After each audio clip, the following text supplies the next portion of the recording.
DC Comics is at it again.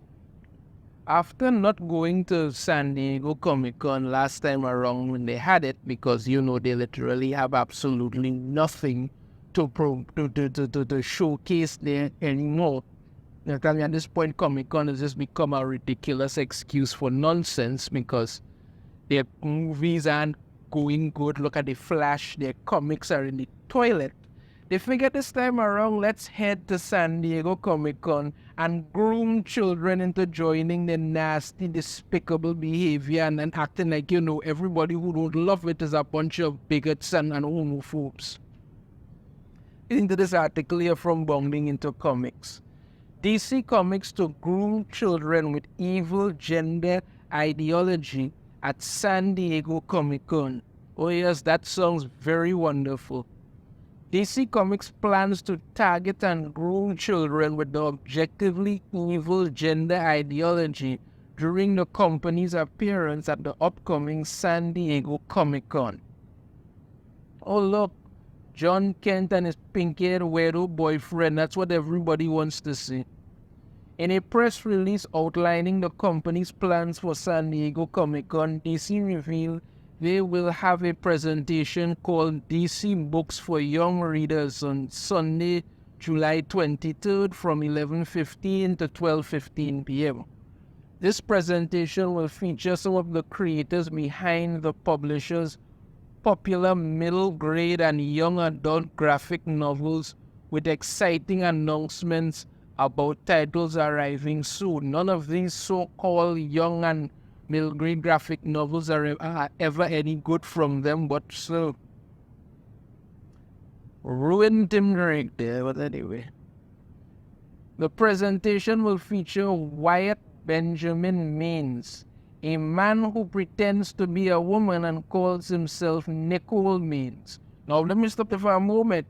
This is the so-called Nicole Maines, right? He played Dreamer in CW's social justice girl, aka Supergirl, the series. Yes, because that's what the CW pushes. They had a man pretend to be a woman, go on TV, and then constantly push a bunch of social justice activism crap, and you wondered why nobody was ever watching the CW. DC heavily promoted Maines by having him play the character Dreamer, aka Nia Nal, in the CW's Supergirl series, and more recently in the final season of The Flash. Maines has gone on to write a number of stories for DC Comics. They actually even put this Dreamer character into mainstream DC Comics, and this character meeting up with John Kent and all of this nonsense because that's what they need to push, not anything good stories. No, just this crap non-stop.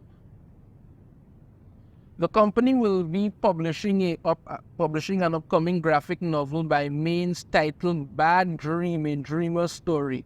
This is the book that Maines will showcase at San Diego Comic Con, and one he confirms is pushing gender ideology on children through Allegory. This is why, people, you have to screen what your children are reading and watching very carefully.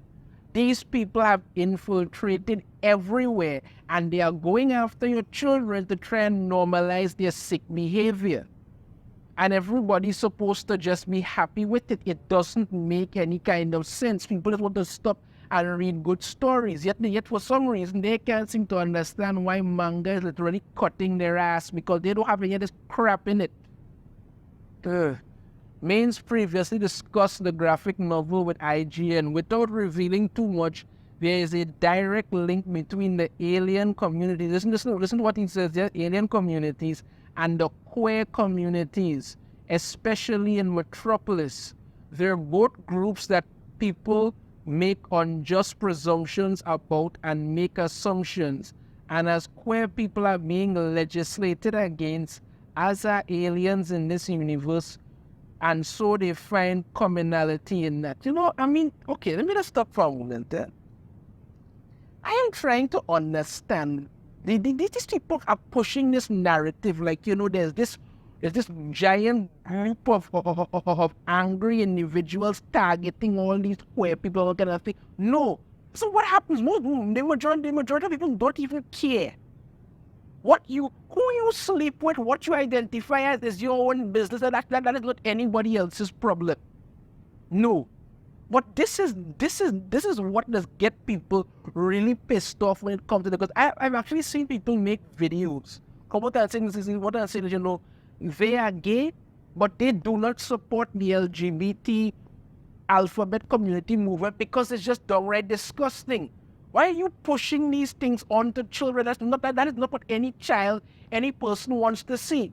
Your sexuality is your own business, but you want to make it up to be like some kind of thing where everybody was bow down and kiss your feet because you suddenly said, no, that's your business. That is really between you and yourself.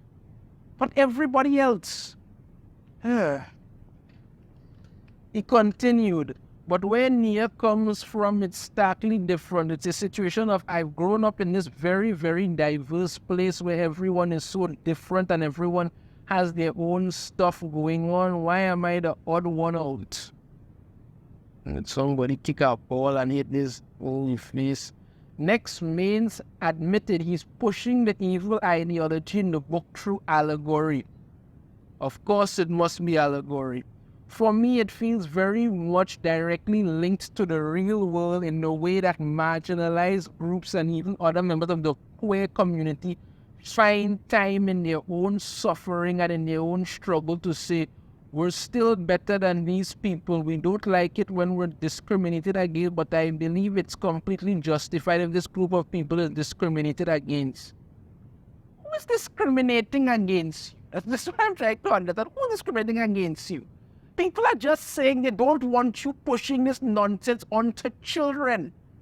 But no, you all behave like, okay, you go to work and you must announce to everybody, I'm queer, and they're supposed to change everything to fit that. No, nobody gives a shit about your sexuality. That's your business. Go to work, do your job, go home. But no, everything now must change. This is the absolute disturbing. They act so conceited. Like everything must revolve around them. And anytime anybody says, listen, the world doesn't revolve around you. People just want to do what they have to do and mind their own business. They get damn upset because you must somehow continue to just be a part of this made up crap that they have.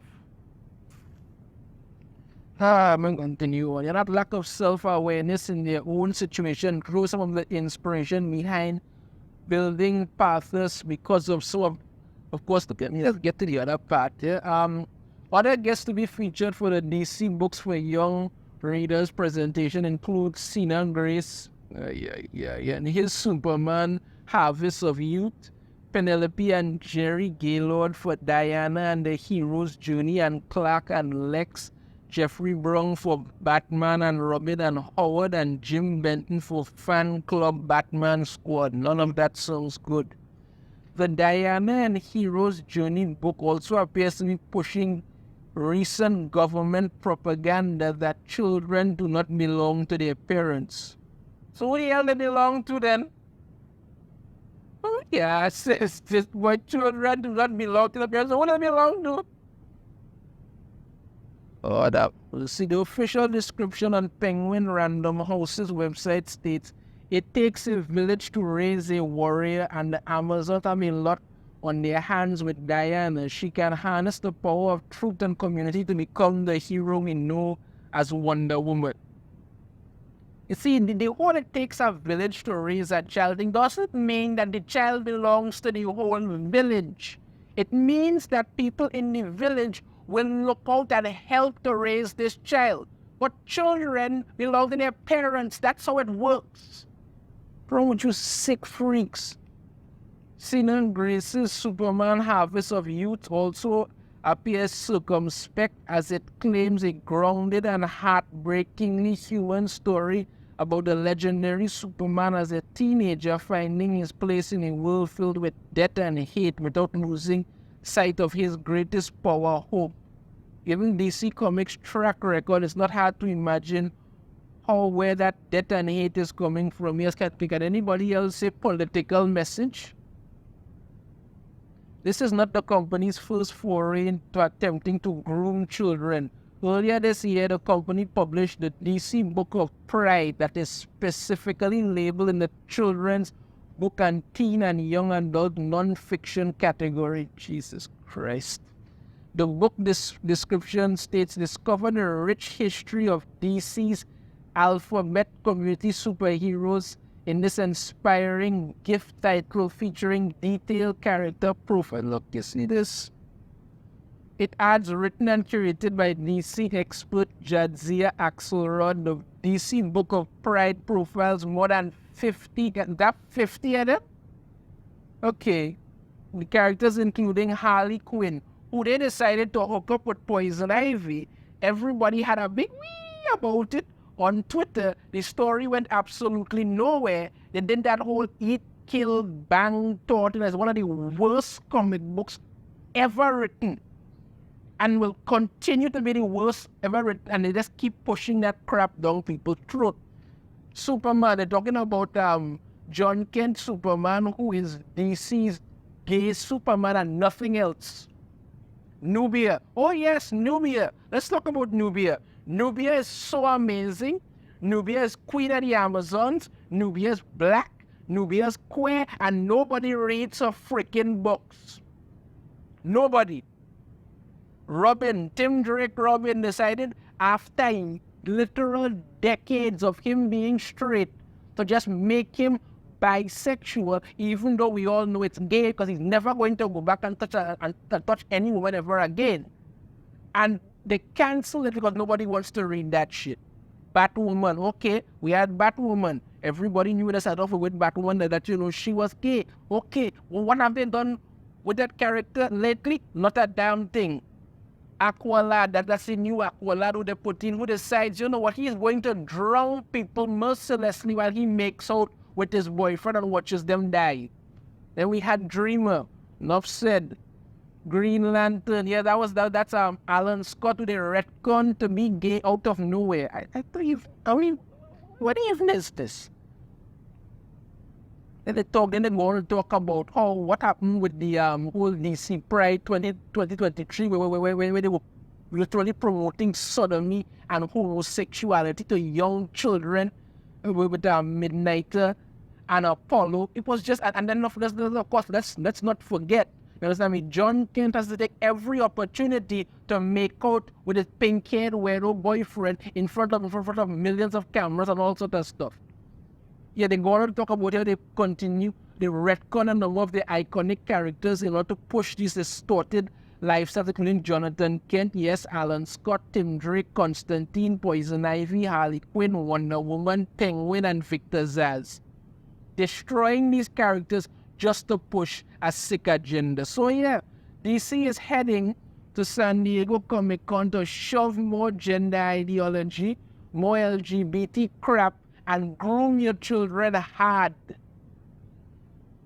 People, just ignore these sickness and ignore these sick people because they have nothing to do with their lives other than these things. Screen what your children are reading and watching, for God's sakes, because these people have no intention of ever stopping, and they will just continue to be as disgusting as ever. Let me know your thoughts on this in the comments. If you have a different opinion, I'd love to hear it. If you like the video, try to hit that thumbs up, subscribe if you haven't already, ring the notification bell, and notified every time I put out a new video. And I shall see you all next time.